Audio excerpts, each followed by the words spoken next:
Bien, écoutez, bienvenue à cette 35e édition du Salon international du livre de montagne de Passy, qui cette année est tournée résolument vers l'avenir.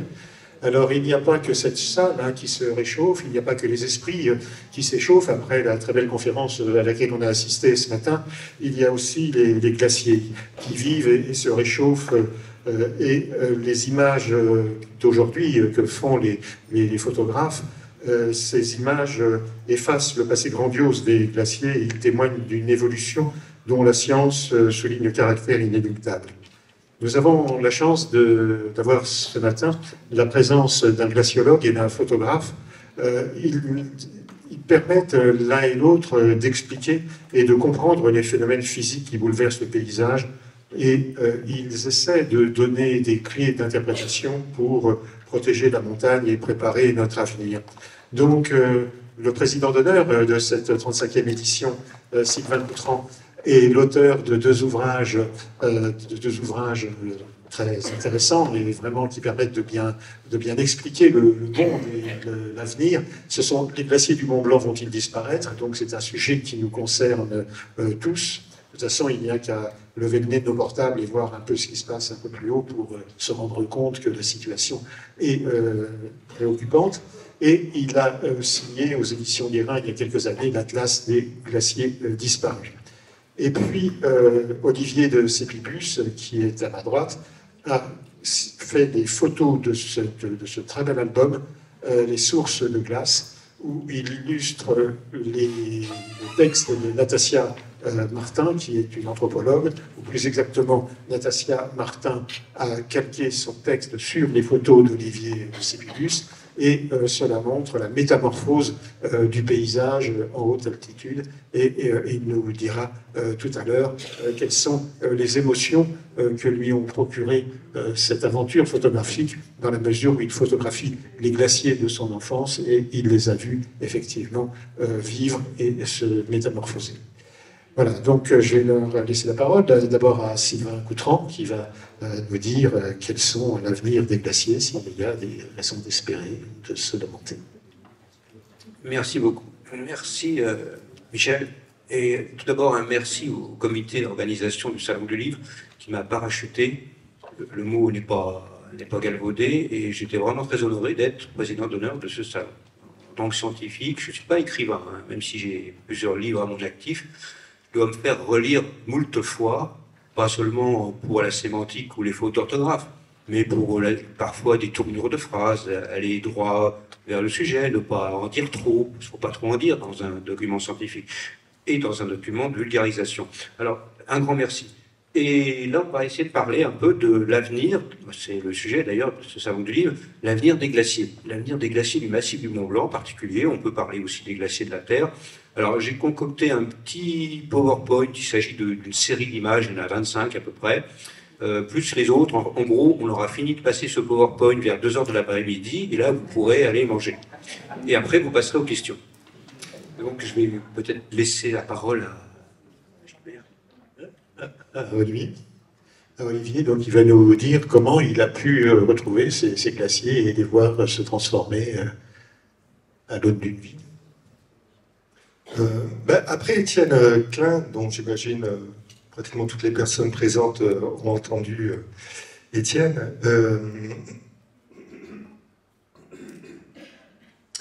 un photographe et éventuellement un artiste, un de ses boulots, enfin bon, pour moi le travail le plus ancien d'un artiste, c'est de créer du récit.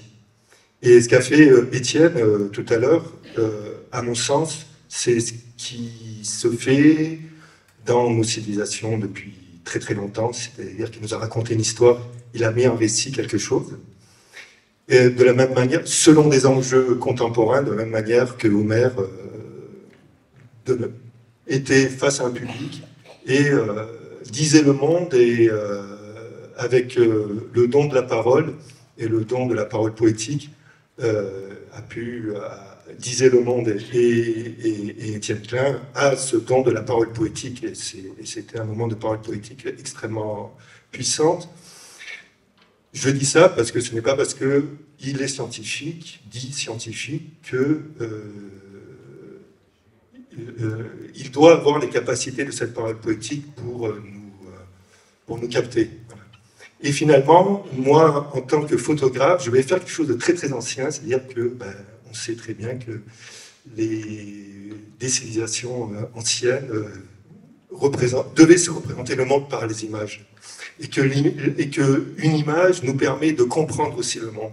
Il y a une interaction comme ça entre l'image, je dessine ce que je vis, et en dessinant ce que je vis, je comprends ce que je vis. Et ça, voilà, les peintures pariétales sont là pour le...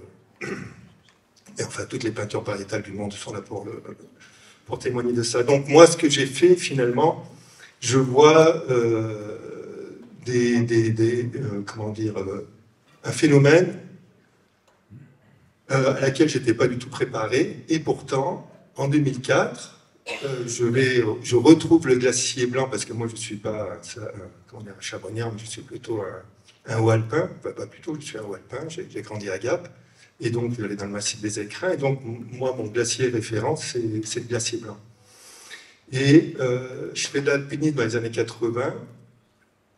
Ce qui est de très intéressant, c'est que dans les années 80, on connaissait les cartes postales du début du siècle, 1900, où il y avait le glacier blanc et le glacier noir qui étaient rejoints auprès de Madame Caron. Et dans les années 80, on ne se pose pas la question du phénomène. Pourquoi les glaciers se sont remontés à cet endroit-là? Et franchement, dans les années 80, moi, en tout cas, et tout le petit groupe d'alpinistes qu'on était, du CAF, etc., on ne se posait pas, on était convaincus que les glaciers allaient rester là, selon la bonne formule des neiges éternelles.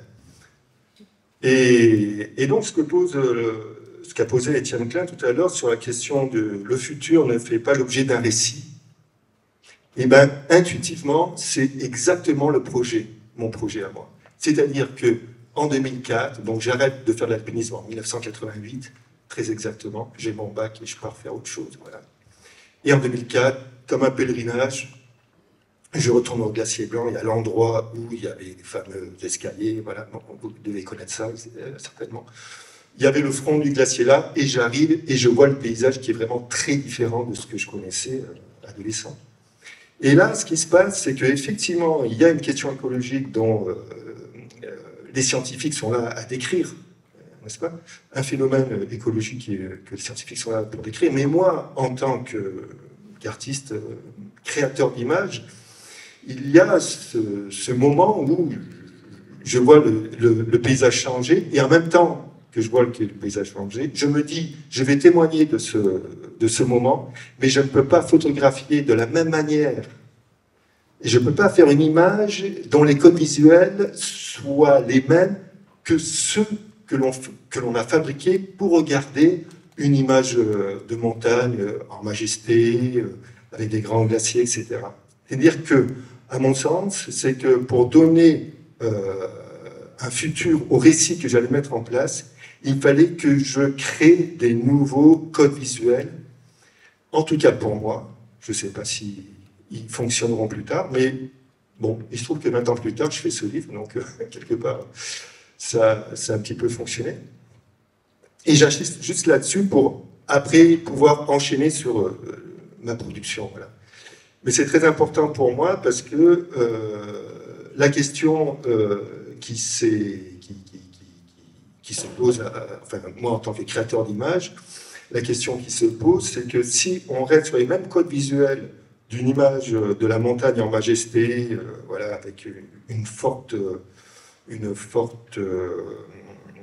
puissance désirante, et que cette puissance désirante, aujourd'hui, c'est, à mon sens, cristallisée, ossifiée sur la question, c'est-à-dire qu'une même image de montagne peut servir à une publicité, peut servir à de la communication, peut servir à un article de presse, et que, je suis désolé, mais une image qui sert à de la communication, ce n'est pas la même image qui sert à faire de la publicité, qui n'est pas la même image à faire un article de presse. Et ça, il y a un appauvrissement de la qualité de fabrication des images qui fait que finalement, la même image dans un article de presse va avoir la même capacité désirante qu'une image de pub.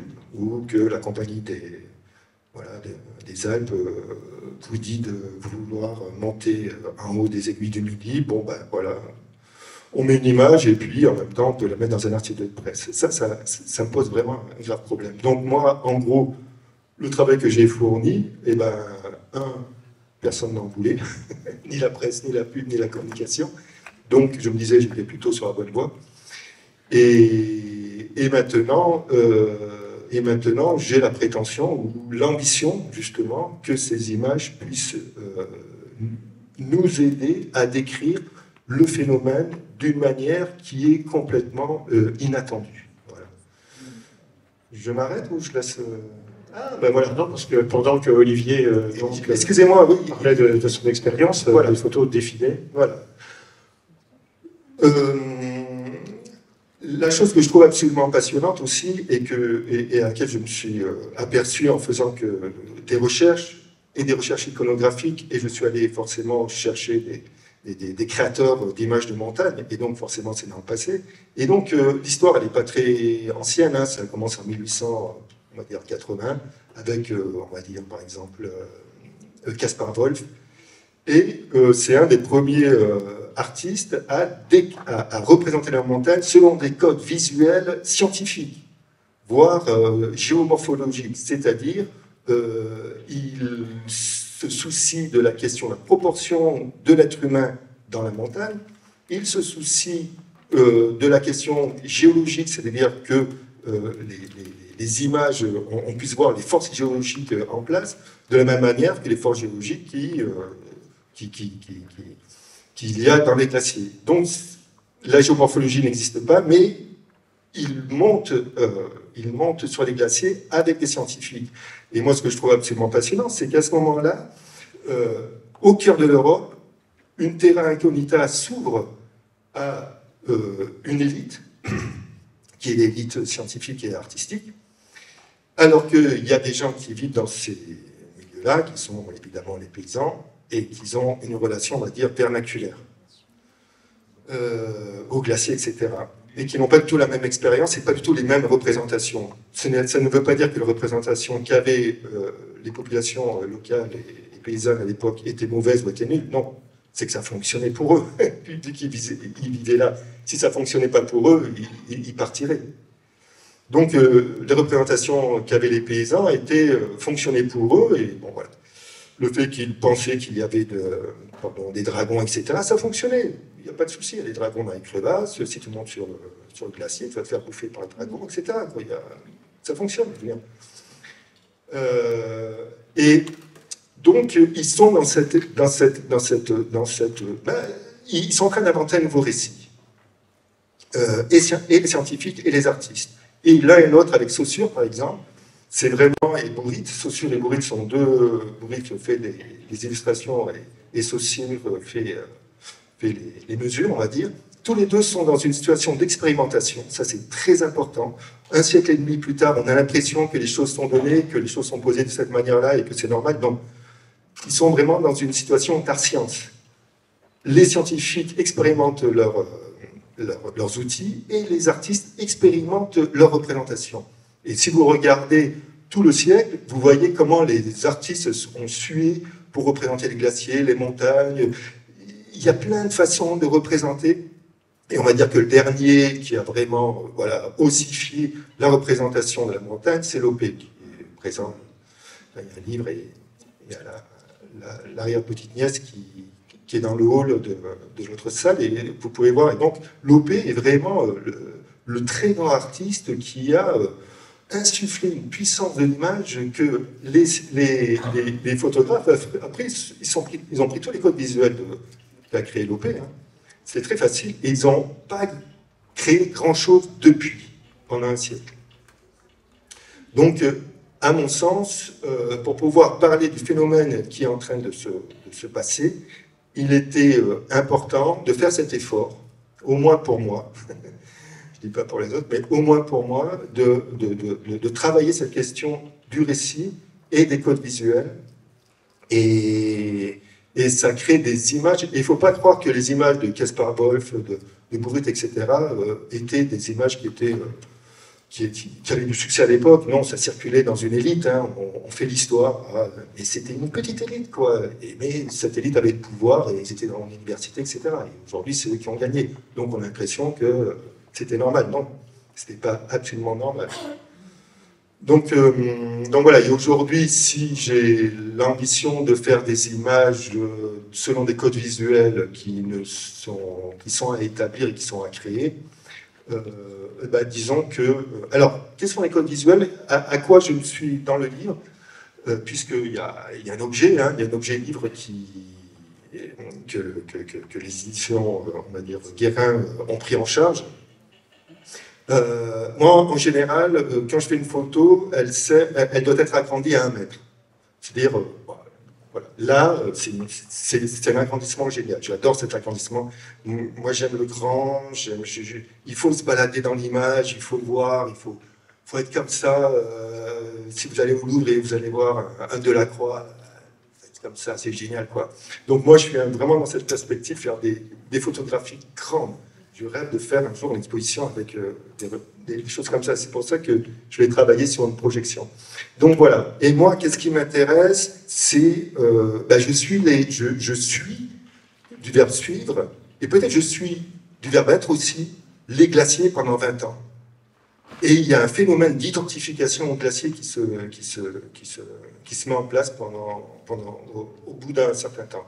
C'est-à-dire que je suis un alpiniste qui ne va plus au sommet. Ça ne m'intéresse plus, mais vraiment, je n'ai pas fait de sommet depuis 30 ans. Je ne vais plus au sommet, mais je passe du temps, je monte à 3000 mètres, je dors au refuge, et le lendemain matin, je me réveille avec les alpinistes à 4 heures du mat ou à 3 heures, mais je fais 300-400 mètres, pas plus, et là, je jouis de ce moment-là pendant 2 heures, 3 heures, qui est le lever. Et cette image, qui peut paraître évidente à voir, c'est au glacier de l'Argentière. Je sors à 4 heures du matin du refuge de l'Argentière, enfin l'Argentière, on peut dire de l'Argentière, il faut dire refuge d'Argentière, excusez-moi, parce que dans les Hautes-Alpes, il y a 2 l'Argentière, et ici c'est d'Argentière. Donc je sors du refuge d'Argentière, ça c'est donc le glacier d'Argentière, c'est ça, hein? Voilà. Et voilà. Et donc, sur l'image précédente, il m'a fallu au moins 1 heure à scruter le paysage pour que je me dise, mais à un moment donné, mais ça, c'est peut-être intéressant, là, il se passe un truc, je ne l'avais pas vu, quoi. Je ne l'avais vraiment pas vu. Et mon boulot, c'est ça, c'est qu'à un moment donné, c'est scruter. Et j'ai écrit un texte à la fin du livre qui s'appelle Scruter. Et qu'est-ce que c'est que scruter? C'est pas regarder, c'est pas contempler. Une petite incise sur le verbe contempler en grec, parce que vous allez voir que si vous prenez le livre, les chapitres sont écrits en grec, parce que ma maman est d'origine grecque, voilà. Et à un moment donné, Charlie Buffet, l'éditeur, vient avec 4 chapitres, et il y a un chapitre qui s'appelle Froid. Et je lui dis, tu sais, en grec, ça s'appelle cryo. Et puis nous, on fait un livre, ça s'appelle un cri, quoi. Cryosphère, etc. Ah, génial et tout. Et puis du coup, les titres sont en grec. Bref. Mais en grec, contempler, ça se dit comment? Même en grec contemporain, hein, ça se dit théoro. C'est la théorie. Théoriser, c'est contempler. C'est-à-dire mettre une distance. Et ça, c'est vieux d'Aristote. Donc, ce que je veux dire, c'est que moi, je ne suis pas dans une relation de contemplation au paysage. Je scrute. J'attends quelque chose. Je suis comme l'alpiniste la veille de monter une voie, et ça c'est l'alpiniste qui m'a appris ça par contre, c'est qu'à la veille de monter une voie, au refuge ou ailleurs, il va au pied de la voie, et puis il scrute la voie, il dit ça passe là, ça passe là, ça passe là. Voilà. Scruter, il attend une réponse de ce qu'il voit. C'est vraiment une relation dynamique. Pareil pour le berger qui regarde la montagne et que maintenant, demain, il est sur ce flanc de la montagne, etc. Il scrute la montagne, il attend une réponse de ce qu'il voit. Il attend une réponse, voilà. Et moi, pareil, je scrute la montagne et j'attends des réponses. Et donc, ce que je défends à travers mon livre et à travers mon travail, c'est que on fait croire et on a cru que la relation au paysage était une relation statique, passive. Voire une relation qui était, voilà, et puis il y a avec des scolaires, etc., tous ces anthropologues qui nous font croire qu'on est distancié par rapport au monde, etc. Non, moi je suis absolument convaincu qu'on n'est pas du tout distancié par rapport au monde. Et qu'au contraire, on passe que tout notre temps à scruter le monde, à attendre des réponses. Et sauf que ça demande des compétences. Et c'est que ces compétences, il faut du temps pour que ça se développe, il faut du temps pour se rendre compte, il faut du temps, voilà, c'est le temps. Et donc moi j'ai mis du temps à comprendre que j'étais dans une relation dynamique et que la relation au glacier que j'instaurais, c'était une relation dynamique. Vous me dites s'il faut que j'arrête. Hein. Ok, donc j'arrête et je passe la parole au glaciologue. Peut-être qu'on pourra faire la discussion. Voilà, je pense qu'on a bien compris que la relation au glacier était une relation sensuelle et une relation esthétique, et vous avez pu voir les superbes images. Donc Sylvain Coutran, lui, de son côté, dans son atlas des glaciers disparus, remonte le temps et répond aux interrogations concernant la formation des glaciers, leur sensibilité aux variations climatiques et surtout leur impact sur la vie économique et sociale et sur les périls encourus par les habitants de la montagne. Oui, tout à fait. L'Atlas des glaciers disparus, il se veut faire un petit résumé de l'évolution des glaciers des Alpes, parce qu'on en est resté aux Alpes dans cet ouvrage. On n'allait pas aller bien plus loin que les Alpes, c'était trop complexe. Donc les glaciers alpins, lors de leurs plus grandes extensions, il y a 400 000 ans, il y a encore 40 000 ans, ça c'était très intéressant d'exposer tout ça, et puis d'exposer le phénomène de retrait actuel de ces glaciers. Alors aujourd'hui, le petit ouvrage que j'ai fait l'an passé, le réchauffement climatique, les glaciers du Mont Blanc vont-ils disparaître, il interpelle un peu, parce que je me suis quand même bien basé, notamment sur les schémas, je me suis basé sur les travaux de l'IGE de Grenoble. On va avancer un petit peu la dia en principe. Là, on a quelques magnifiques photos argentières. Voilà, ça commence comme ça. Je vais zapper un peu au fur et à mesure. Donc, je vous dis, ça durera à peu près 2 heures. Ce que je vais vous présenter après, vous pourrez poser des questions. Voilà. Je vais essayer d'être bref de toute façon, et surtout de soutenir les propos d'Olivier qui vient de décrire une science qu'on appelle la géomorphologie. Et moi, en tant que géomorphologue de ma formation, géologue, géomorphologue, c'est l'interprétation du paysage qu'on a sous les yeux. On prend un exemple, vous regardez depuis, je ne sais pas si vous habitez Cordon, si vous habitez Passy, la plaine de Salanches, tout en bas, à 500 et quelques mètres d'altitude, elle est toute plate. On a beaucoup d'urbanisation maintenant. Avant, il y avait des champs, il y a encore un peu de champs, heureusement. Et cette plaine plate, on s'interroge pourquoi est-ce qu'elle est plate comme ça, alors qu'on nous a souvent dit dans les manuels qu'une vallée glaciaire, c'était une vallée en nu, légèrement V parfois. Et la plaine de Salanches, c'est un nu, mais parfaitement plat sur plusieurs kilomètres à la base. C'est tout simplement parce que lors du retrait du glacier de l'Arbre, le glacier qui venait du massif du Mont Blanc, il y a à peu près 16 000 ans, ce glacier arrivait au Fayet. Il a laissé de belles moraines au Fayet. Les moraines, c'est des crêtes constituées de cailloux, de blocs, de graviers que les glaciers transportent. Et une moraine, interpréter une moraine, c'est déjà faire de la géomorphologie. On va redessiner les contours du glacier. Et cette moraine du Fayet, elle marque une étape de réavancée des grands glaciers il y a 16 000 ans. Seulement, les glaciers sont arrivés dans de l'eau, dans un grand lac profond. Quand les glaciers ont occupé la vallée de l'Arve, sur Salanches, la surface du glacier arrivait jusqu'au Croise-Boulet, à 2200 mètres à peu près, et venait lécher les parois calcaires des massifs de Platée. On avait une épaisseur de glace considérable qui érodait, qui creusait la vallée, et au retrait du glacier, c'est comme le glacier de l'Isère à Grenoble, c'est pareil, on a des sédiments de l'Isère pour Grenoble et de l'Arve qui sont venus combler les lacs que l'on pouvait encore voir il y a 16 000 ans, 17 000 ans, on avait encore le glacier. Voilà, donc ça, c'est faire de la géomorphologie. Mon travail, c'est un travail de géomorphologue qui permet d'interpréter le paysage. Alors là, il n'y a plus de paysage à interpréter, c'est une vue, non pas une vue de l'esprit, mais une interprétation d'artiste du paysage des Alpes, la région de Lucerne et du lac des Quatre Cantons il y a 20 000 ans, comme quoi la gravure, l'image, l'illustration, c'est très important pour essayer de faire passer le message. Là, on a des palmiers sur les Alpes, on a un climat qui est bien plus chaud qu'aujourd'hui, des montagnes plus hautes. D'après des géologues avec lesquels je travaille, comme Michel Martaler, géologue suisse, qui a écrit un livre super intéressant, c'est Le Cervin est-il africain? Lui considère qu'à l'époque, il y a 20 millions d'années, les glaciers, il n'y avait pas de glaciers. Les montagnes étaient en plein soulèvement, en pleine surrection, elles étaient plus hautes qu'aujourd'hui. On avait des Alpes qui atteignaient certainement 6000 mètres d'altitude. Ensuite, ça s'est érodé, et ensuite les glaciers sont venus, il y a à peu près 2 millions d'années, on commençait à éroder les massifs montagneux et à éroder le massif du Mont Blanc, creuser les vallées. Alors voilà le même paysage que celui qu'on a vu auparavant, c'est la région de Lucerne, le lac des Quatre Cantons il y a 20 000 ans, avec des grands glaciers qui recouvrent le plateau suisse, et comment est-ce qu'on arrive comment est-ce que l'artiste a réussi à dessiner ce paysage? Ben, tout simplement parce qu'on a des moraines latérales sur les flancs du Rigi, sur les flancs du Pilate, deux sommets que l'on voit d'ailleurs, qui n'ont pas changé depuis 20 000 ans. Les montagnes changent très très peu, sauf en haute montagne où on a des écroulements, on a des pics qui disparaissent, des gendarmes comme on les appelle, en granit.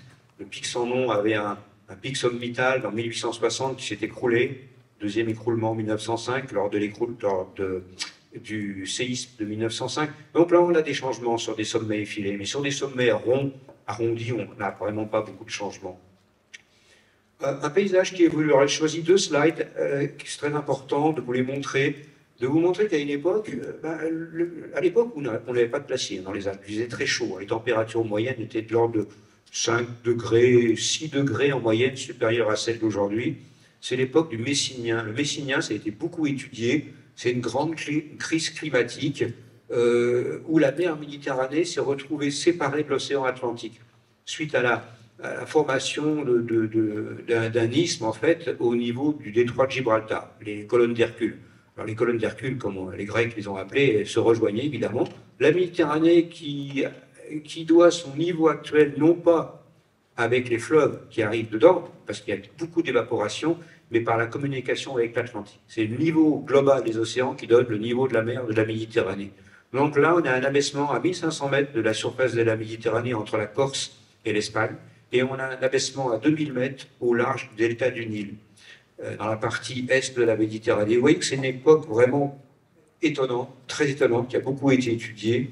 On appelle ça une dessiccation de la mer Méditerranée. Ça a duré à peu près 600 000 ans, avec des lacs salés, voilà les rivages de la mer Morte, qui ressemblent sans aucun doute à la Méditerranée de l'époque. Donc ça, c'est pour vous montrer que rien que la cartographie et les images reconstituées peuvent faire vraiment beaucoup comprendre l'évolution du paysage et du climat, puisque le climat évolue en même temps que le climat. Le climat évolue en même temps que le paysage, et inversement, plutôt l'inverse. Là, vous avez, on ne va pas s'attarder sur une courbe climatique, évidemment, c'est les oscillations du climat depuis 6 millions d'années, si je ne m'abuse, sur ce schéma, et on aperçoit les grandes glaces. Donc aujourd'hui, on a les grandes glaciations du Quaternaire qui commencent il y a à peu près 2,5 millions d'années, 30 glaciations, et nous, on a beaucoup étudié les dernières, les grandes glaciations qui ont commencé il y a 440 000 ans, avec la Dombre recouverte par les glaciers des Alpes qui avancent jusqu'à Lyon, viennent barrer la Saône. Là, je ne vous ai pas mis de cartographie. Et c'est une période où on a, grosso modo, une glaciation, donc le paysage change tous les 100 000 ans. Une glaciation dure 40 000 ans, et soit 40 000, soit 60 000, ou inversement, et un interglaciaire dure quelques milliers d'années. Nous sommes rentrés dans un interglaciaire, le paysage a changé. Les photos récentes nous permettent de voir un paysage changer, se modifier de jour en jour, pratiquement, du moins d'année en année. Et là, vous avez le lac Léman aujourd'hui, qui est finalement le résultat d'un grand glacier qui occupait le Léman il y a à peu près 38 000 ans, 40 000 ans. Le Salève émergeait des glaces à cette époque-là. Le Salève, il est là. Et dans des glaciations plus anciennes, le Salève a été complètement recouvert par le glacier du Rhône, comme en témoignent les blocs erratiques qui viennent du Valais au sommet du Salève. C'est assez surprenant de voir ces blocs qui viennent de la région du Val d'Anivier, qu'on retrouve perchés sur le Salève, en attendant que la prochaine glaciation vienne les récupérer. Je l'espère, du moins. Et je ne le verrai pas. Vous non plus, d'ailleurs. Et voilà le glacier de l'Isère. Cette photo montage a été utilisée pour la couverture de l'Atlas des glaciers disparus. À ce moment-là, il y a 25-26 000 ans, le glacier de l'Isère est en retrait, il est dans un grand lac, comme je vous le disais. Les lacs ont occupé les vallées alpines pendant des centaines, voire des milliers d'années. Et la sédimentation lacustre des grandes rivières, l'Arve pour ici, le Rhône pour Martigny, pour l'Isère pour Grenoble, eh bien, a complètement comblé ces grands lacs. On a des plaines alluviales maintenant très très plates.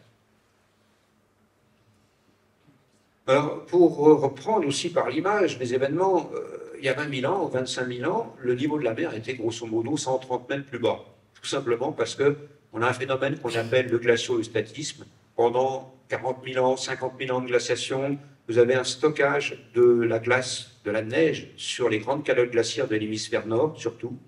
Et ce stock de neige se transforme en glace et ne retourne pas à l'océan. En fait, le cycle de l'eau, il est complètement rompu.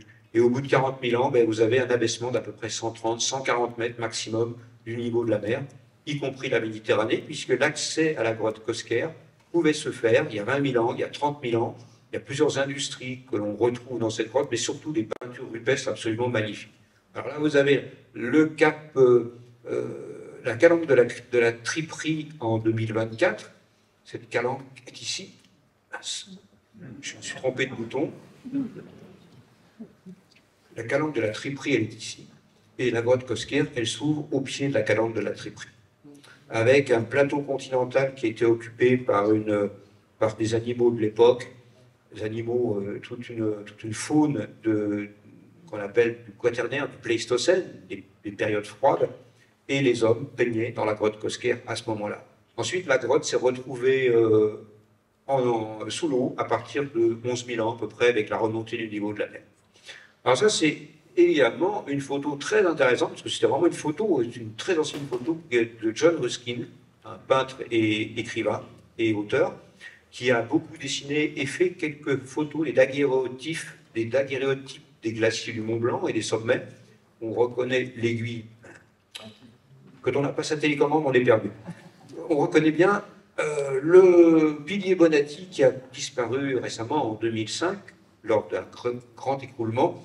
Là, on ne le voit pas, on a le pic Sandon qui est derrière, qui a son chapeau à ce moment-là, puisqu'on est en 1848. Donc, c'est une des premières anciennes photos, et du point de vue glaciologique, elle est très intéressante, parce qu'on voit une mer de glace qui déborde les rochers des Motais que l'on voit bien quand on est au village des Bois, qu'on voit de très loin d'ailleurs, et la mer de glace était tellement épaisse qu'il y avait un débordement, il y avait également une formation du glacier des Bois, qui se terminait au village des Bois. Donc, la photo ancienne, c'est vraiment un outil fabuleux pour pouvoir travailler sur l'évolution des glaciers. Et puis, des paysages qui changent, évidemment. Là, vous avez le glacier des Bossons avec la face nord de l'aiguille du Goûter, prise par les frères Bisson, les photographes de Napoléon III, en 1860. Après l'annexion de la Savoie par la France, Napoléon III est venu avec des photographes, les frères Bisson, qui ont réalisé des ouvrages absolument magnifiques. Alors, si vous avez un ouvrage chez vous, des frères Bisson, avec pas mal de photos, vous ne savez pas quoi en faire, je vous laisse ma carte. Je suis preneur. Mais maintenant, c'est des collections, c'est devenu hors de prix du moment qu'elles sont de bonne qualité. Et puis, pour parler aussi de l'évolution du paysage, des glaciers qui disparaissent. Alors, on a le glacier du Bourjat. Là, la photo date de 2022-2023 à peu près. Et le glacier du Bourjat, avec des crevasses, avec des séracs c'est pas vieux ça, c'est en 1970-75. Depuis 15 ans, 10 ans, on peut dire, le glacier du Bourjat n'existe plus. Et puis d'autres glaciers qui n'existent plus du tout, que l'on parcourait à ski dans les années 80 encore, c'est le glacier des Grands Montets. Alors là, le glacier des Grands Montets, c'est le recadrage d'une photo de Bisson, date de 1858, et qu'on peut voir nettement sur ce glacier la différence. C'est flagrant. Avec l'aiguille des Grands Montets et le gros chantier de réhabilitation de la gare supérieure du téléphérique des Grands Montets, normalement, ça devrait apparaître un cadre. Voilà. Vous voyez que le pas de chèvre de l'époque, ce glacier des Grands Montets, présentait un relief. On avait même presque un sérac qui se formait au milieu de ce glacier. Remarquez l'épaisseur de neige et de glace par rapport à l'aiguille des Grands Montets. Vous voyez aujourd'hui. La prise de vue est à peu près à la même distance. Donc on voit bien une évolution absolument flagrante, même en haute montagne.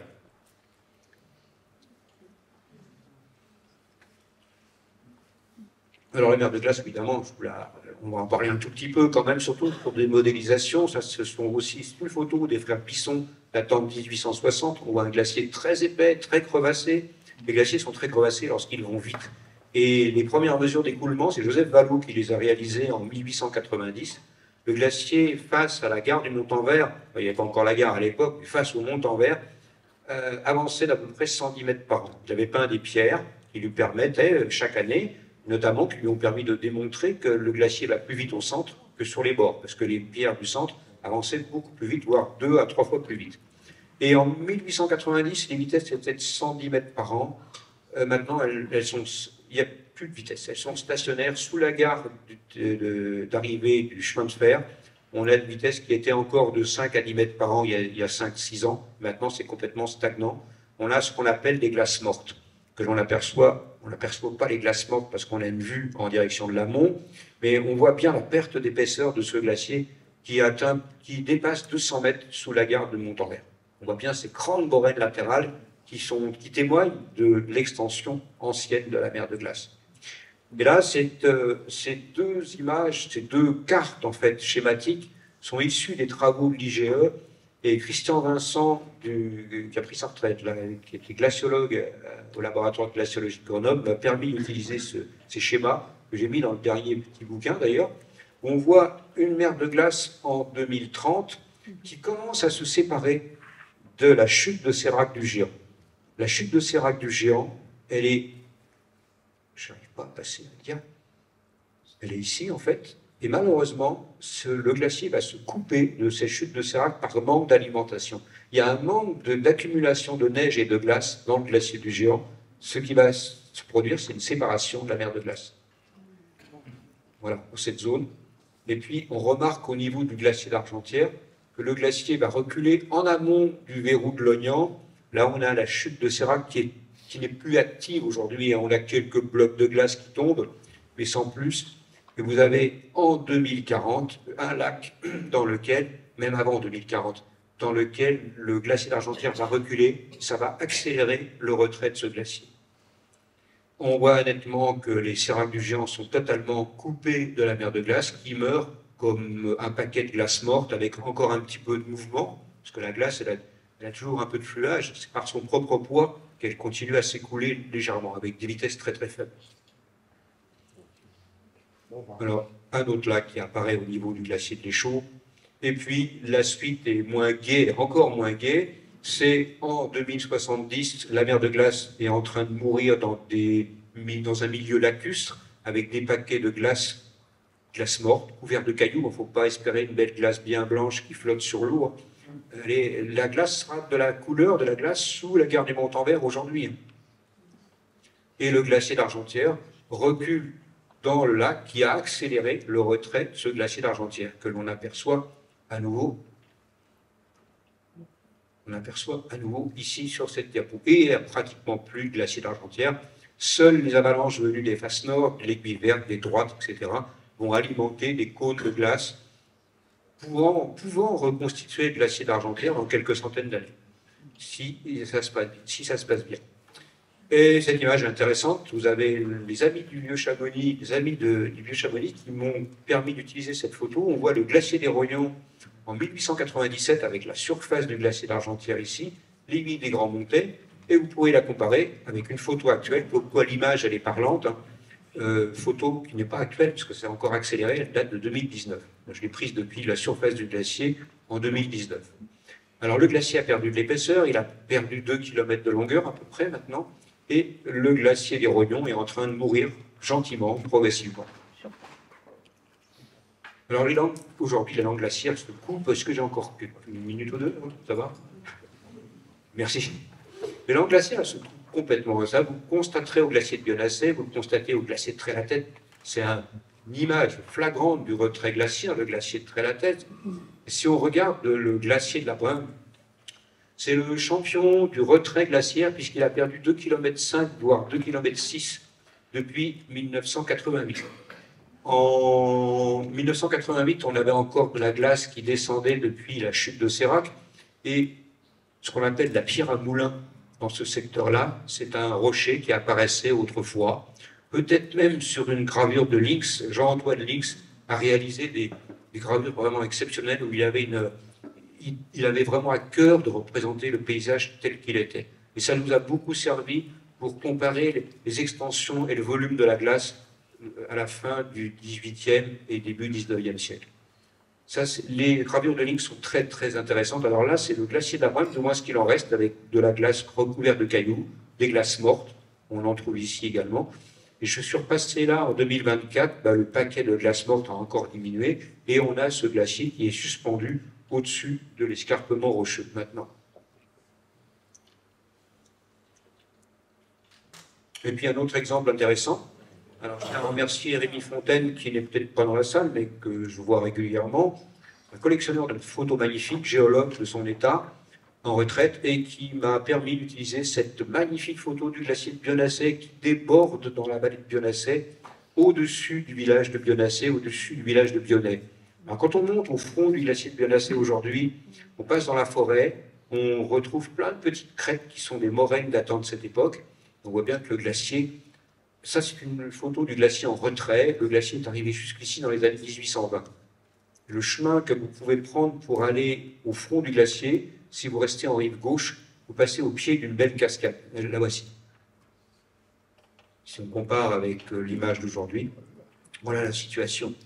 Le glacier de Trélatête également, mais de Bionnassay, c'est vraiment une belle illustration du retrait glaciaire, avec en particulier ce glacier qui se coupe en morceaux un peu partout. Il est coupé en 3 endroits aujourd'hui. Et la partie basse est en train de mourir, couverte de cailloux, entre ces grosses, très très hautes moraines. Et la déglaciation de la haute montagne, des parois, c'est une évidence avec le réchauffement climatique. Le permafrost, le sol gelé, se dégrade. Le dégel pénètre en profondeur. On a beaucoup de chutes de pierre et les parois se déclassent. Voilà l'exemple de la face nord du Portalet en 2020, comparé à ce qu'elle était dans les années 1940. Jusqu'en 1980, elle a été à peu près comme ça. Par contre, le glacier de Dorny n'a plus rien à voir avec le glacier d'Orly il y a des années 40.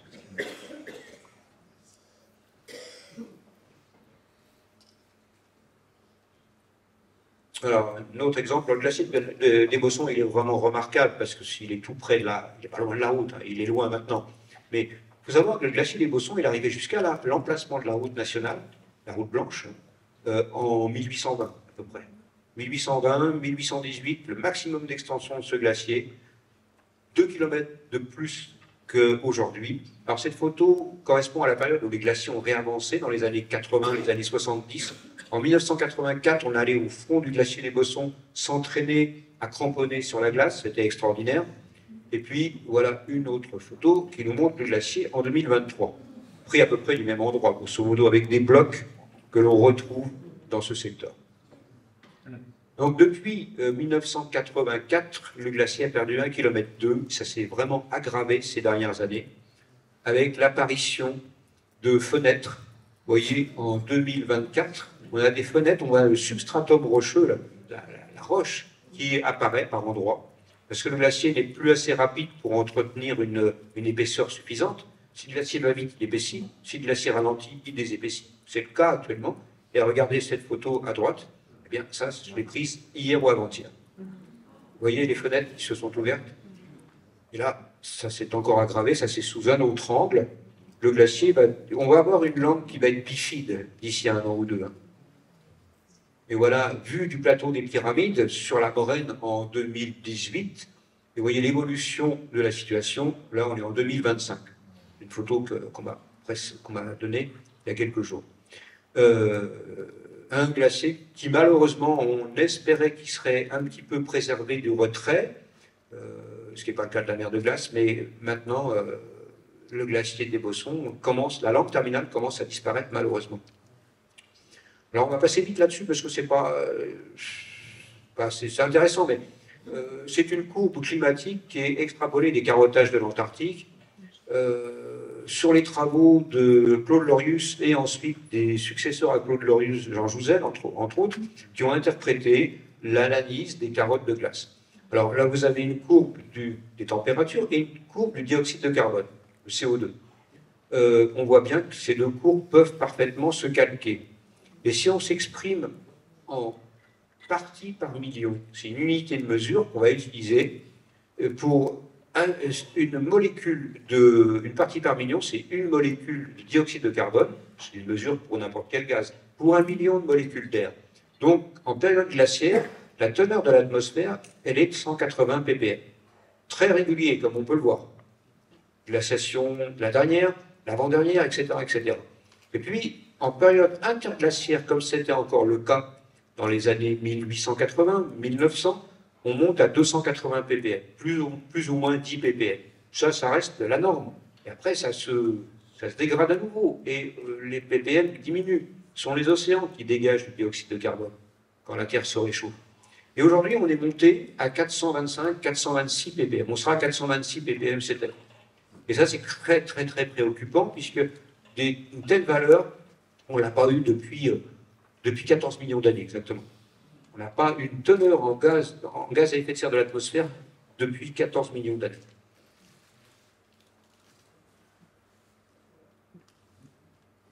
Voilà, la situation, c'est que, pour conclure, c'est que dans les 50 prochaines années, la teneur estimée en gaz à effet de serre de l'atmosphère, elle sera grosso modo d'environ 600 ppm. On risque bien de monter à 1000 ppm. Alors j'ai une autre dia qui n'est pas passée, il y a peut-être autre chose qui doit arriver. Voilà, bon, ça c'est dans la conclusion, 55 à 60 ppm de plus dans l'atmosphère en 60 ans, grosso modo.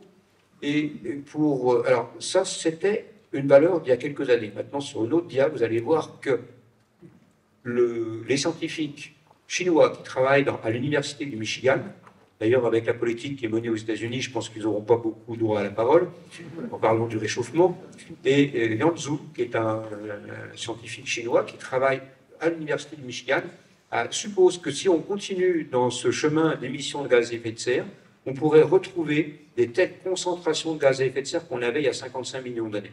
Autrement dit, des températures moyennes de la planète qui approcheraient les 30 degrés. Aujourd'hui, on est à 14 degrés et demi. Et ça peut se faire en quelques siècles. Les glaciers, comme l'Antarctique, ne vont pas fondre en 6 mois. L'Antarctique, la contribution de la remontée du niveau de la mer de l'Antarctique, ce sera 65 mètres. Groenland, 6-7 mètres. On est à 72 mètres de plus, en gros, avec tous les glaciers de la planète. Mais ça se fera en quelques milliers d'années. La calotte glaciaire de la Laurentide sur l'Amérique du Nord, qui faisait le même volume que l'Antarctique actuelle, a fondu en 8000 ans, 8-9 000 ans à peu près. Alors voilà le paysage de l'Antarctique à une époque où l'Antarctique était au pôle sud, il y a 55 millions d'années.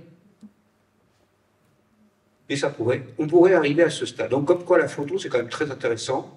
Là je fais la politique. Bon, on va passer très vite là-dessus, que le système économique mondialisé n'est pas du tout adapté aux économies de ressources, ressources humaines et ressources naturelles, et que la quantité de gaz à effet de serre ne fait que s'accumuler parce qu'on a une économie qui nous pousse beaucoup vers le gaspillage.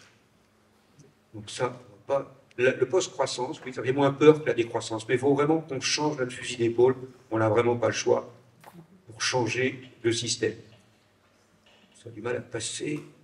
Bon, l'accroissement de la population mondiale, beaucoup ne sont pas d'accord avec moi. Ma fille, entre autres, qui anime des forums, des conférences, elle n'est pas d'accord. Beaucoup ne sont pas d'accord, mais je pense qu'aujourd'hui, si on prend l'exemple de la Méditerranée, aujourd'hui, à l'époque romaine, il y avait 20 millions d'habitants autour de la Méditerranée. Il n'y a pas beaucoup de pollution, un peu de pollution au plomb, parce que les Romains étaient pollués par le plomb. On retrouve le plomb Groenland. Mais aujourd'hui, on est passé à plus de 500 millions d'habitants dans les pays du pourtour de la Méditerranée. Et à ce moment-là, on ne peut que émettre beaucoup de gaz à effet de serre, consommer, polluer, etc., etc.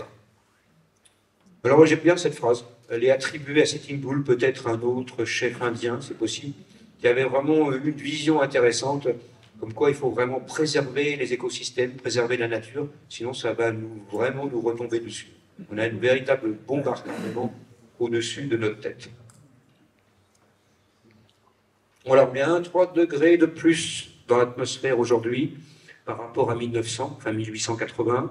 La contribution de l'homme, c'est un petit peu plus d'1 degré. Alors, donc on voit bien que la contribution de l'homme, ça c'est calculé, c'est prouvé par les études. J'ai eu des discussions avec des climato-sceptiques. C'est impossible de discuter d'ailleurs. Ils considèrent qu'ils ont raison, ils considèrent que j'ai même quelqu'un qui m'a dit oui, il faudrait un monsieur comme Trump à la tête de la France et des petits. Voilà, on m'a dit ça, vous vous rendez compte. Bon, je ne sais pas de quoi l'avenir sera fait, et je pense qu'à l'issue de ce salon, on n'en saura peut-être pas beaucoup plus, malheureusement. Il faut trouver des raisons d'espérer. En tout cas, merci Sylvain pour ces...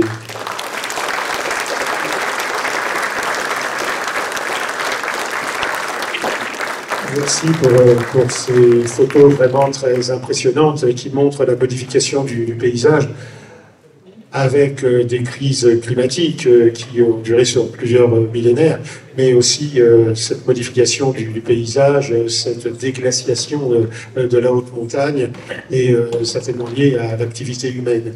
Et je voudrais faire un rappel qui est qu'en 2004 et en 2005, nous avions reçu ici, lors d'un salon dont le thème était le climat, à la fois Emmanuel Leroy-Ladurie, Claude Lorius, Dominique Reynaud et les géographes de l'EDITEM qui avaient préparé nos esprits à l'inéluctable déclin de la planète blanche. Et à la même époque, François Laborde, qui était un ami du salon, avait émis quelques idées dans son livre Sauver la montagne pour justement rendre peut-être plus raisonnables les activités humaines. Donc la question que je voudrais quand même vous poser, c'est de savoir si l'avenir dépend de la volonté des hommes à s'adapter et à contrôler leurs excès.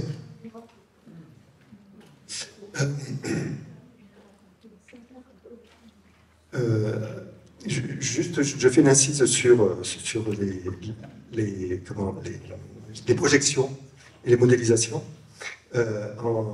J'étais dans un refuge et je voyais en Suisse et je voyais la revue du CAS, donc le CAS suisse, et une revue de 2008, un glaciologue montrait des projections.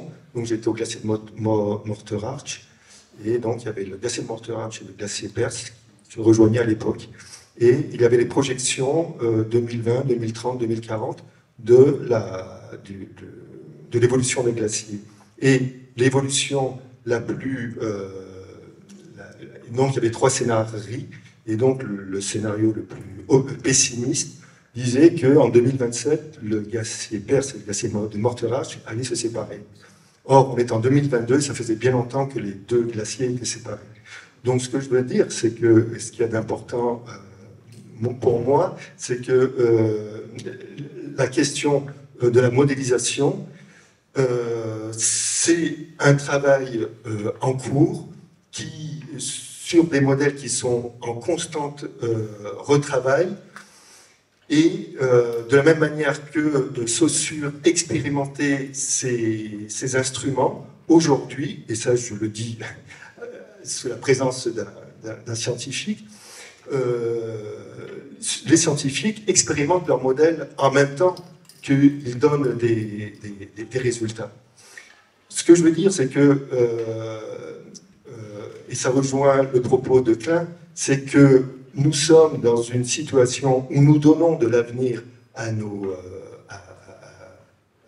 vies, hein, et pour autant,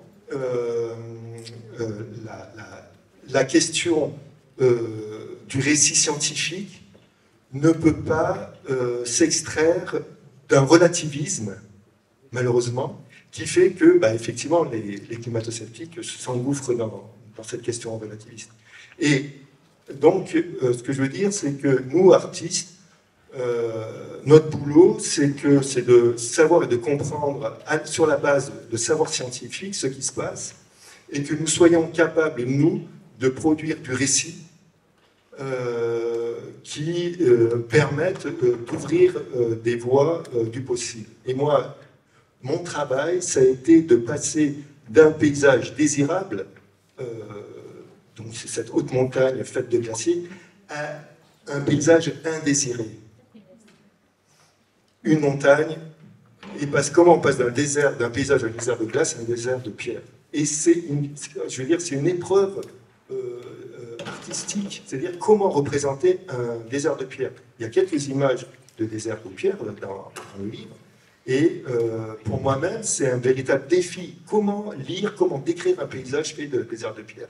Et là, c'est le défi que moi je me pose pour justement donner un futur au récit. Parce que si on en reste à un récit fait d'un paysage fait de glaciers, effectivement, c'est la catastrophe. C'est la catastrophe, puisque l'image à travers laquelle on se projette n'existe plus. Alors, comment se projeter à travers une image si elle n'existe plus? Voilà. Donc, nous sommes obligés de créer de nouvelles images. Voilà. Et de quelle manière, et là je termine, juste par rapport à Link, et toute la période du 19e siècle, observer qu'il y a toujours l'être humain qui est représenté.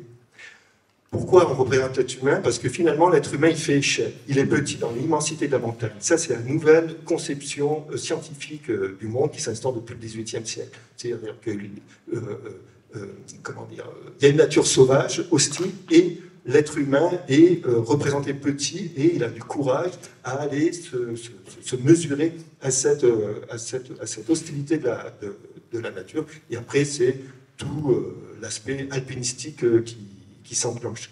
Or, aujourd'hui, le problème de l'échelle, à quelle échelle est l'humanité? C'est la question de l'anthropocène.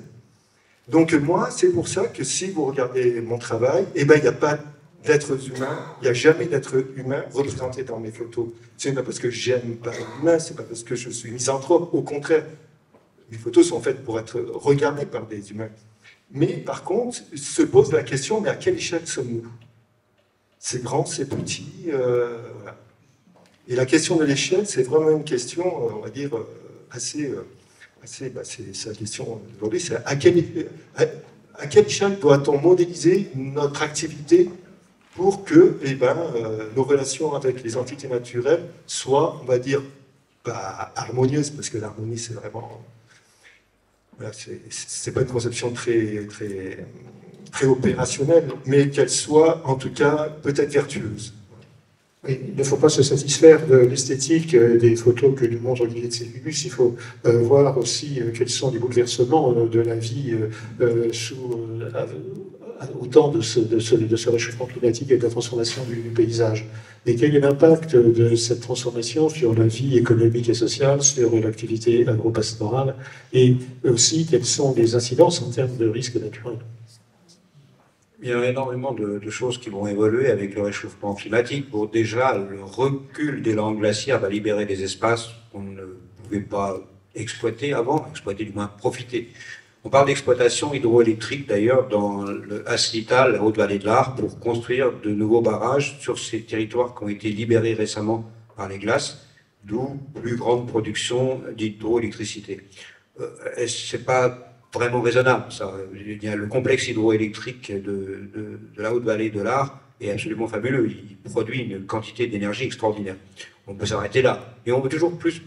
Alors, ce qui va changer beaucoup, c'est la couverture forestière qui va remonter en altitude, évidemment. Elle a déjà gagné plus de 150 mètres dans le massif du Mont Blanc. Ce qui va changer aussi, ça va être les activités humaines. Ça, c'est ce qui va être le plus rapide. L'adaptation, c'est une stratégie d'adaptation qui nous attend. Autrement dit, il faut qu'on arrête de dire on va faire à tout prix du ski, on mise uniquement nos activités économiques hivernales sur le ski, quitte à fabriquer de la neige artificielle. Mais la neige artificielle, on pourra toujours en fabriquer si on pompe de l'eau partout, si on pompe de l'eau dans les nappes phréatiques, de l'eau potable, pourquoi pas. On essaiera de faire de la neige artificielle, mais si les températures sont supérieures à 0 degré, on ne pourra pas faire de neige artificielle, même si on a un gros stock d'eau. Alors, cette neige artificielle ne pourra pas se faire systématiquement. Alors, il faut s'adapter, c'est tout. On a eu une table ronde à Courchevel avec des gens très intéressants qui suggéraient, et ils en vivent pourtant, qui suggéraient de changer d'activité s'il n'y a pas de neige. S'il y a de la neige, on reprend les skis. C'est la seule solution. L'économie des Alpes va changer. Le problème du déficit hydrique aussi. Actuellement, ces dernières années et cette année, on a d'abord de la fonte nivale qui est reliée par la fonte glaciaire. Alors la fonte glaciaire, elle va prendre le pas sur la fonte nivale pendant encore 30-40 ans, voire 50 ans. Mais après, les glaciers auront tellement diminué qu'une fois que la fonte nivale se sera arrêtée, on n'aura plus de fonte glaciaire pour prendre le relais. Donc on aura des rivières, des grands fleuves alpins comme l'Arve, comme le Rhône, qui seront dans des situations d'étiage. Donc ça veut dire peut-être qu'il faut... J'ose pas dire ça parce que il n'y a pas de solution, mais diminuer la population des grandes stations, il faudra le faire. Moins orienter le tourisme à tout prix vers les stations. Le tourisme à outrance, ce qu'on appelle le surtourisme aujourd'hui, c'est dramatique pour les ressources en eau, pour tout, pour la pollution. Donc c'est un fait qu'il va falloir vraiment trouver des solutions et surtout prendre conscience qu'on a un impact colossal sur le réchauffement climatique qu'on ne soupçonnait pas il y a seulement 30 ou 40 ans. Claude Lorius avait averti. Ensuite, Jouzel, qui a complété avec ses travaux pour montrer qu'il y avait vraiment un réchauffement d'origine anthropique, avec la quantification du deutérium dans les morceaux de glace. Ça, c'était très intéressant, c'est une évolution. Mais, comme me disait Jean Jouzel, je l'exprime, mais je suis factuel. Je ne tape pas du poing sur la table pour dire, voilà, il faut faire ça, il faut faire ci. Les scientifiques ne sont pas encore écoutés convenablement. Voilà. Mais je pense que quand on voit tes diapositives ou quand on voit les photos d'Olivier, on peut quand même être éclairé sur cette catastrophe climatique hein, qui a entraîné des répercussions importantes. Et il s'agit peut-être, certes, de déplorer, peut-être, mais surtout d'innover et de s'inscrire dans une dynamique d'adaptation. D'adaptation tenant compte de la fragilité du monde et tenant compte de la recherche d'un équilibre entre l'économique, l'écologique et le politique. Mais ça, cela demande beaucoup de volonté et cela pose la question de savoir si l'homme est suffisamment raisonnable pour prendre conscience et surtout se remettre en question. Est-ce que vous auriez des questions à poser à nos invités? Oui, monsieur. Oui, s'il vous plaît. On sait donc que dans les années 80, l'activité humaine a considérablement dégradé l'environnement et accentué le réchauffement climatique. Si cette même activité humaine vient à se réduire par la décroissance, une proportion nécessaire, à quel horizon pensez-vous que ça puisse avoir un effet positif sur le climat, puisque la dégradation est telle? Alors, en termes de gaz à effet de serre, l'homme aujourd'hui est responsable de 90% en fait de la quantité de gaz à effet de serre qu'on mesure dans l'atmosphère. On est à 425 ppm. Pour retrouver une situation d'équilibre autour de 300 ppm comme au début du siècle ou à la fin, pas de ce siècle, au début du XXe siècle ou à la fin du XIXe, il faudra à peu près 1500 ans. 1500 ans, c'est l'absorption des puits de carbone que sont les océans. Les grandes forêts, on ne peut plus vraiment compter dessus, sauf les forêts d'Afrique centrale, au Gabon, où là, la forêt est encore un beau puits de carbone. Par contre, les océans froids, comme l'océan austral, depuis quelques années, absorbent moins de dioxyde de carbone en raison de l'augmentation de l'acidification de l'eau de mer. Et puis, pour la première fois en 2024, la forêt amazonienne, qui était un des plus puissants puits de carbone de la planète, a émis plus de dioxyde de carbone qu'elle en a absorbé. On parle de la forêt amazonienne. Je voudrais rappeler le livre de Jean-Christophe Ruffin, Amazon, qui est très intéressant et qui montre quelles sont les problématiques écologiques et économiques et sociales dans cette région du monde. Voilà. Et notre question? J'ai deux petites questions. Pour quelle raison, si j'ai bien compris, en Europe, le réchauffement est plus important que dans d'autres parties du monde, si c'est bien le cas? Et sinon, plus localement, j'avais aussi compris que tout le massif, là où nous sommes, était en fait à la limite de savoir si, certes, il y avait du réchauffement, mais il pouvait y avoir plus de pluviométrie. Et donc, peut-être plus de neige. Et donc, moins de glaciers, puisqu'ils remontent, mais peut-être plus de neige. Est-ce que par rapport à ça, voilà, vous avez des éléments? Oui. Alors pour la première partie de la question, c'était plus de neige sur les glaciers. Voilà. Pas beaucoup plus. Un petit peu plus, mais pas beaucoup plus, seulement beaucoup plus haut. Vu que l'isotherme 0 degré remonte énormément, même pendant les perturbations hivernales, c'est pas le cas, mais les perturbations estivales, où il neigeait régulièrement sur les glaciers, là, on constate qu'il y a moins d'enneigement et la pluie remonte beaucoup plus haut. On a souvent de la pluie au-delà de 3000 mètres d'altitude, ce qui est catastrophique pour le manteau neigeux. Et puis, en règle générale, une période interglaciaire ou d'optimum climatique, elle se caractérise par beaucoup plus d'humidité qu'une période froide. Par exemple, il y a 20 000 ans, la pluviométrie était de moitié. Donc il y avait moitié moins de précipitations qu'aujourd'hui. Seulement aujourd'hui, on a de l'eau chaude qui tombe. C'est ça le problème.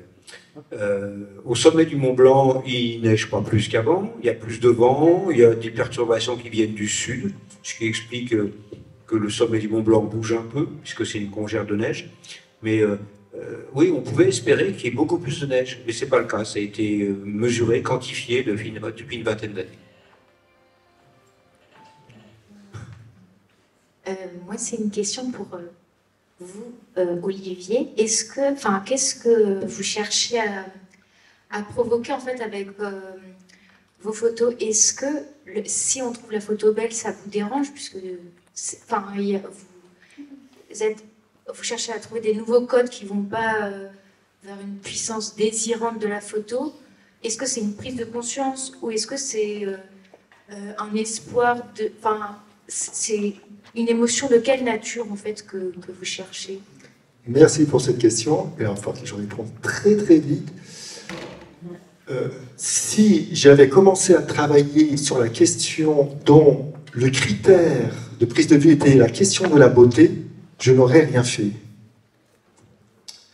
Donc, j'ai bien dû trouver presque des stratégies de travail pour, d'un point de vue, on va dire, de la construction, comme on construit une maison, comment architecturer une image dont le résultat, pour l'instant, de façon provisoire, ne va pas être la question voilà, de la beauté, de l'esthétique, etc. Donc, c'est pour ça que je vais trouver d'autres critères, d'autres codes sur lesquels je vais travailler et sur lesquels je vais établir la construction de mon image. Voilà, alors, peut-être que, après ça prend une heure pour décrire quel code, comment, pourquoi, etc. C'est un peu long. Mais finalement, la question de la beauté, à un moment donné, si le travail est cohérent et que il fonctionne, et même pour moi, je veux dire, ok, j'ai été pendant 10 ans peinard, je ne vendais pas mes photos dans les magazines, etc.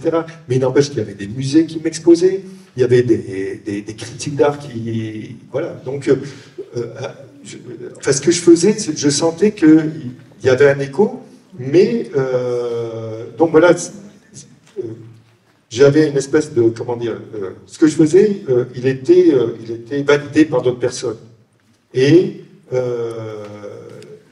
moi-même, à un moment donné, ce que j'ai créé, il y avait un retournement esthétique sur moi-même où à un moment donné, j'ai compris ce que je faisais. Donc, ce que je veux dire, c'est que aujourd'hui, le livre existe, mon travail existe, etc. Il y a une espèce d'évidence de ce que j'ai construit. Mais pendant 10 ans, j'étais vraiment dans une espèce de brouillard et je dis très bien que j'avançais avec une lampe de poche dans le noir et j'avançais et j'avançais. Voilà. Et cette question, justement, comment dire, par rapport aux interventions de guerre, etc., par rapport au risque, par rapport à l'inattendu, par rapport à un futur qui est, voilà, la question du désir du futur, etc., bon, donner un récit, tout ça. Donc c'est peut-être la question de la confiance, où à un moment donné, on a des intuitions et faire confiance à nos intuitions. Ça, c'est extrêmement important. Et la question esthétique, elle va venir peut-être en fin de parcours où on va se dire, mais comment on boucle tout ça pour que le récit soit entendable, etc., pour que le récit puisse être regardé, etc., quoi. Mais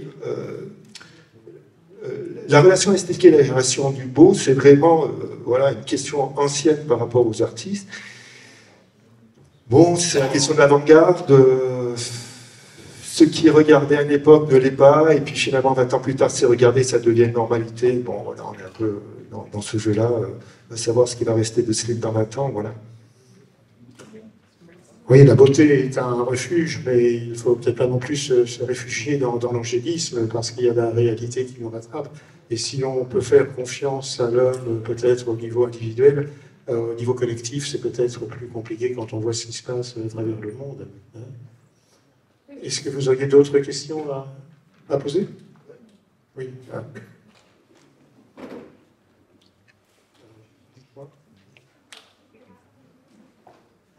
Dernière question, parce qu'on doit libérer la salle à 13h15. Ma question sera plus une demande à quelqu'un que M. Goutran, par exemple, à des collègues à lui. Mon domaine n'est pas du tout le vôtre, donc je connais mal. Et j'ai eu affaire justement récemment à des climato-sceptiques, qui étaient par contre des très bons orateurs. Et je les ai écoutés parce que je ne savais pas quoi répondre, je ne connaissais pas le sujet. J'ai ensuite essayé de faire des recherches, disons, simples sur Internet. Je n'ai pas trouvé de réponse. Et en fait, je pense qu'il serait important, c'est qu'il y a peu de données chiffrées, comme vous avez mis par exemple dans votre exposé, vous avez mis quelques données chiffrées sur les ppm de CO2 ou des choses comme ça. Et ça serait important qu'il y ait aussi des données chiffrées sur les éléments qui vont mettre en comparaison pour dire non, l'origine n'est pas le CO2, mais c'est telle chose ou telle chose. Donc là, je me souviens qu'il avait parlé du plancton qui absorbait le CO2 ou des choses comme ça, mais moi je n'avais aucune idée, aucune donnée, je ne les connaissais pas, donc je n'ai pas répondu, j'ai simplement écouté. Voilà.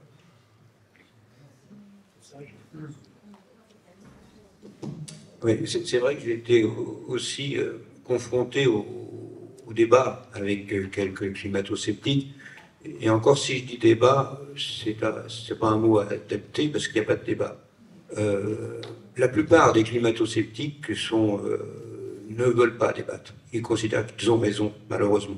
Alors, on a parfois c'est pas des publications, parce que c'est pas publié dans les revues, mais parfois des prises de position que l'on peut voir sur le web, que l'on peut voir malheureusement sur les réseaux sociaux, qui tentent de démontrer que le climat a toujours varié au cours du temps et que la quantité de gaz à effet de serre a toujours varié. En fait, ils inversent un peu le problème. Ils considèrent que les gaz à effet de serre augmentent d'abord et les températures des océans augmentent après. En fait, c'est l'inverse, dans la réalité des faits. Et toutes les mesures qui sont faites aujourd'hui dans le monde entier, tant dans l'eau des océans que dans les datas que l'on a depuis 30 ou 40 ans, montrent bien que l'impact du dioxyde de carbone et du méthane est énorme et que les climato-sceptiques, c'est une idée qui aura son temps, qui pourrait rassurer à une époque, je pense dans les années 2005, avec des collègues glaciologues, on était un petit peu climato-sceptiques. On se disait, bah tiens, comme les anciens glaciologues, comme Robert Vivian, comme Louis Reynaud, on se disait, mais oui, effectivement, c'est peut-être naturel tout ça, et que le prochain petit âge glaciaire, on va l'avoir dans 20, 30, 50 ans, ou 100 ans au pire. On s'attendait à ça. Et en fait, au fur et à mesure que la communauté scientifique internationale, surtout les études qui sont faites dans les carottages de glace de l'Antarctique et du Groenland, ont vraiment démontré qu'il y avait une augmentation exponentielle, pratiquement, de la quantité de gaz à effet de serre contenu dans les bulles d'air de la glace. Et bien là, il n'y a pas de problème. On ne pouvait que constater que ce réchauffement était en grande partie d'origine anthropique. Oui, et puis ça pose la question de l'information sur Internet. Et effectivement, toutes les réponses sont sur Internet, et toutes les réponses scientifiques sont sur Internet, sauf que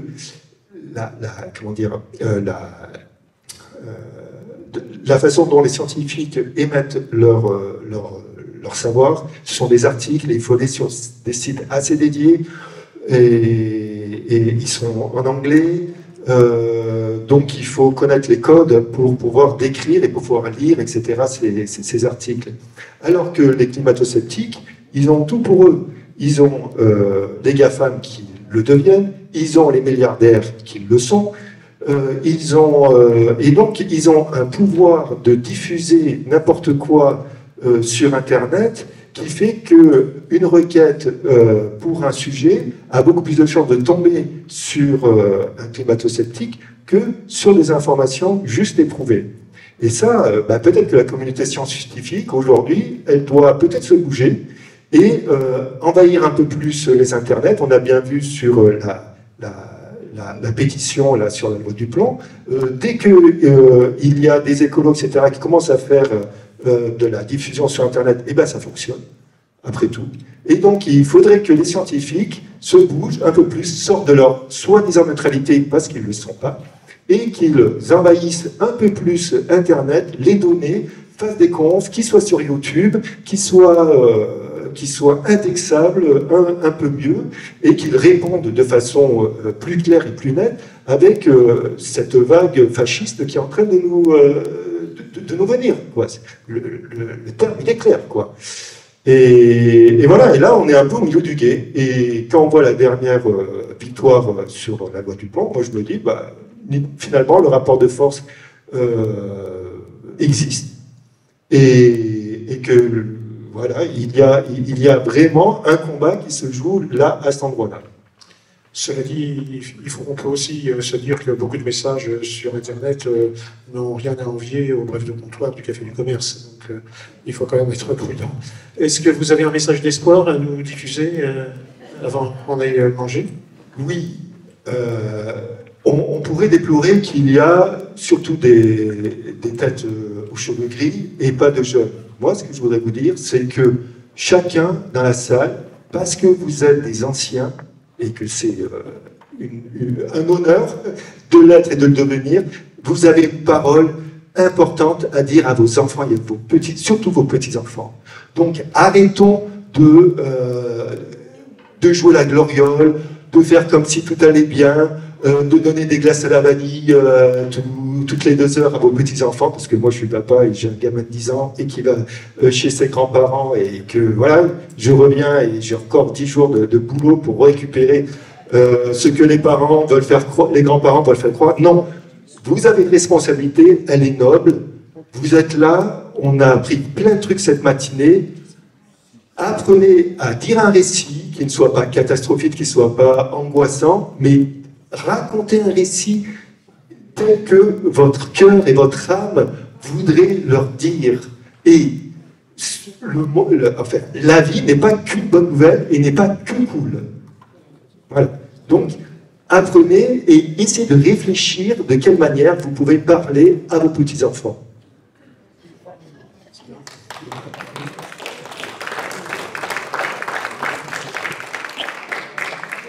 Alors, un petit message très bref, en fait, c'est de dire que même si la situation est catastrophique, mais elle n'est pas désespérée. Ça veut dire qu'il y a énormément de jeunes, une émergence de pensées nouvelles parmi les jeunes qui veulent remettre en question le système économique qui nous plombe littéralement, et ça va arriver. Malheureusement, ça va mettre du temps. Les glaciers des Alpes, ben, on va faire une croix dessus pour les 100 prochaines années, c'est cuit. On peut sauver les autres glaciers de la planète, parce que les glaciers de la planète fondent très lentement. Si on arrive à juguler cette augmentation de gaz à effet de serre dans les centaines d'années qui viennent, il nous restera encore plus de 50% du Groenland et plus de 50% de l'Antarctique, voire plus. Donc ça, il faut le préserver. Et d'un autre côté, le recul des glaciers va laisser le champ libre à beaucoup de scientifiques qui étudient la géomorphologie, qui étudient la géologie, la tectonique également, et qui étudient les sédiments glaciaires. Les glaciers sont partis, mais ils ont laissé des traces. Et c'est les traces qu'ils laissent aujourd'hui, ben, sont des traces qu'ils ont laissées il y a 20 000 ans. Et c'est comme ça que moi je me suis basé sur mes études, sur une époque qu'on appelle le tardiglaciaire, c'est-à-dire le recul des glaciers depuis Lyon, si on schématise, jusqu'à Chamonix. Et ça c'est vachement intéressant. On a des tas de données scientifiques à récupérer dans le cadre du retrait glaciaire. Le métier de géomorphologue, géologue est loin d'être fini. Même glaciologue, il n'est pas fini. Voilà, un peu d'espoir quand même.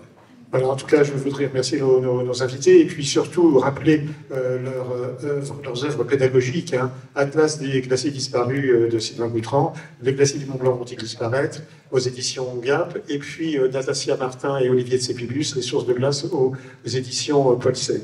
Ce que je voudrais dire pour conclure, c'est qu'ils nous ont appris à contrôler nos excès dans le cadre d'un développement vertueux. Et ce qu'il est possible d'envisager et d'espérer, c'est peut-être de trouver des guides tels qu'ils sont pour trouver les chemins d'une sobriété heureuse qui nous permettrait de protéger ce qui peut encore l'être. Voilà, merci.